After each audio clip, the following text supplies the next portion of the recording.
A defining moment of your career would be definitely signing that first professional contract, earning a living for something that you've just enjoyed and just developed into. That would just be the ultimate, really.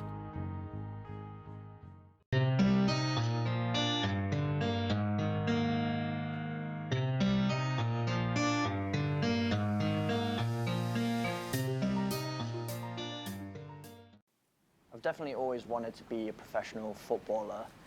Not so much for the money or anything like that, just because I know if I didn't do that as my job, as for my career, that I would have to do something else in order to earn a living, and it would just take time away from being able to play football. So I knew I wanted to do that. I knew I wanted to earn a living through kicking a ball around. So it's something I pursued very passionately. I've committed a lot, sacrificed a lot in order to get to where I am, and I haven't reached the highest level, nowhere near, in fact, but I've definitely come a long way from an individual angle. 10 years ago, I was playing Sunday League, having to pay £2 a week in order to do what I love to do. And now I'm in a position where it earns me an income. So I'm very grateful for the lifestyle that I have. I've had to travel very far and wide to be able to do that. It's really rounded me as a person as well. So I can't say I would change anything. I don't regret anything. I'm living exactly how I wanted to live. I get to play football for a living. So I've definitely achieved my dream. It might not be everybody else's dream. Everybody might say, the ultimate is to play in the Premier League or play in the World Cup or things like that. But that wasn't my goal. I just wanted to do what I love and do it for my job. So I think the most common question I get is, how do you become a professional? What does it take? What do you need in order to get to that level? And only 1% of all players, and in fact less than 1% of all amateur players around the world actually get the chance to play professionally at any level. And that's not just including the top leagues like Premier League, La Liga, MLS or anything like that. It encompasses every league, every professional league out there where people are earning full-time income. It doesn't always come down to just the technical ability, the work rate. I think the 1%, and what I've found is the 1% of players that make it, the one thing that they have different to the 99% is just the willingness to not give up. It's that determination to be able to push through any kind of obstacles. It's not about getting it right 100% of the time that allows you to get to that level. It's about what you do in those moments when you don't get it right, when you do fail. I think the weak-minded, when they fail, they see that as a knock to their confidence. They allow it to deteriorate their performance. But I think the 1%, they experience just as many failures as people who don't make it, but instead of just giving up or being discouraged through those moments, they use it as, more fuel to drive them even further, to learn through those mistakes, to do better the next time, and not get their head down about it.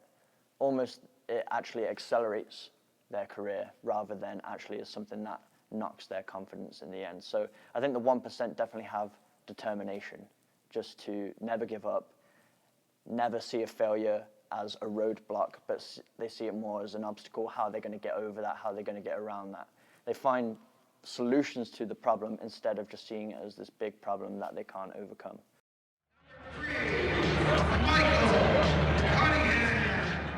I think another question that I get very often is, how many hours do you need to train in order to become a professional player? And my simple answer to that is, the amount of hours you need to train in order to become a pro, you can only answer that when you become a pro, because for everybody it's very different. For me, it might have been a certain amount of hours. For somebody else, they might have done it less hours, more hours. You can only answer that question once you actually get to the professional level. There isn't this secret number. A lot of people talk about this 10,000 hour rule. They say in any craft, if you do it for 10,000 hours, you gain a level of mastery that's supposed to be at the top level.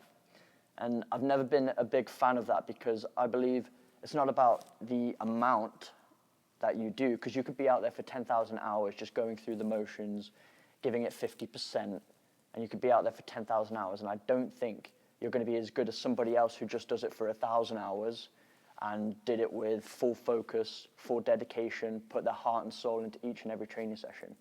I think it's much better to go out there for an hour to 2 hours of full focus training every single day, rather than trying to cram in 5 hours of training twice a week or something like that. It's about the consistency rather than the actual amount. So if you're out there every single day honing your craft, putting in the work, staying focused with it, and you have maximum intensity, you're going to have a much more likely chance of success than just trying to stick to a certain amount of hours.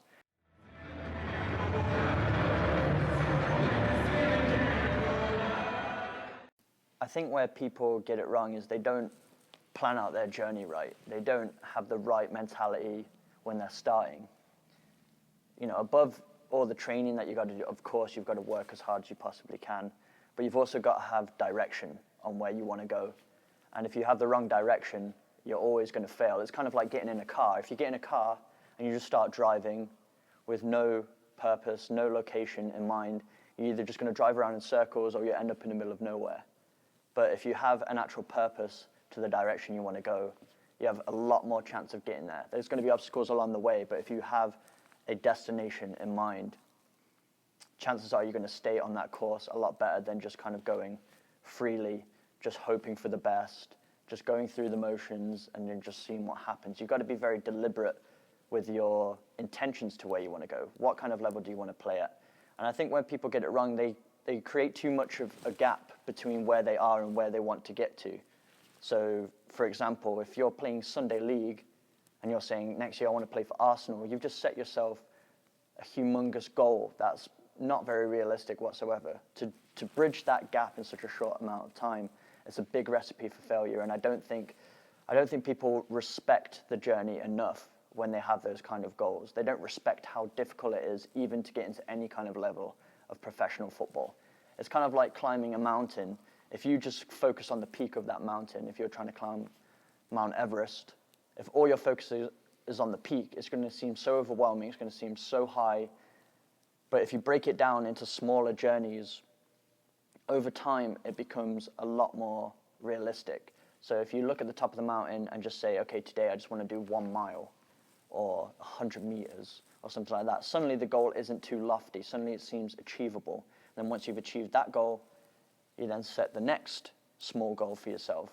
And if you repeat this process enough times, before you know it, you're exactly where you want to be. So if you're playing Sunday League, the next step isn't to play for Arsenal. That's not what happens. People talk about Jamie Vardy's story and say he came out of nowhere and ended up playing in the Premier League. But even in his story, he did take some steps in between. He wasn't playing Sunday League and then ended up at Leicester City winning the Premier League.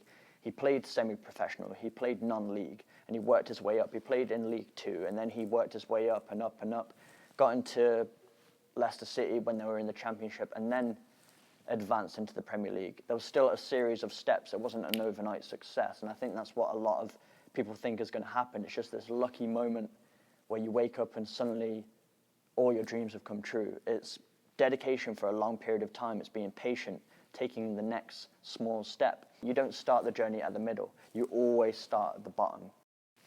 Another question I get is, if you're in a country where the opportunity is either non-existent or oversaturated, and this happens a lot.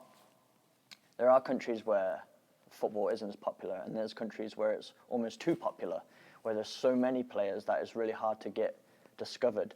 Well, you shouldn't see that as a boundary. Like I said, you got to do whatever it takes. If you're really passionate and you really want to get to that professional level, sometimes you have to leave behind where you are. You have to change your environment. I had to do that. I had to travel far and wide. I had to go all the way over to America from England. I had to go all the way over to Australia, back to America. I really had to travel the globe in order to find that opportunity because that's what I wanted. I didn't allow where I was. It was very saturated in England. It was hard for me to stand out. I wasn't good enough to make it to the top levels of England, but I knew that there would be somewhere out there. So if you're willing, there is so much opportunity out there. I think people don't respect that there is full-time professional leagues outside of the Premier League, La Liga, and these top divisions that you see in the media all the time. And yeah, they won't make, they don't get their time in the limelight. They don't get to play in the Champions League. They don't get to play in the World Cup, but they're very happy doing exactly what they love to do each and every day. And you really can't ask for much more than that. If your ambition is to play professional football, there is an opportunity out there.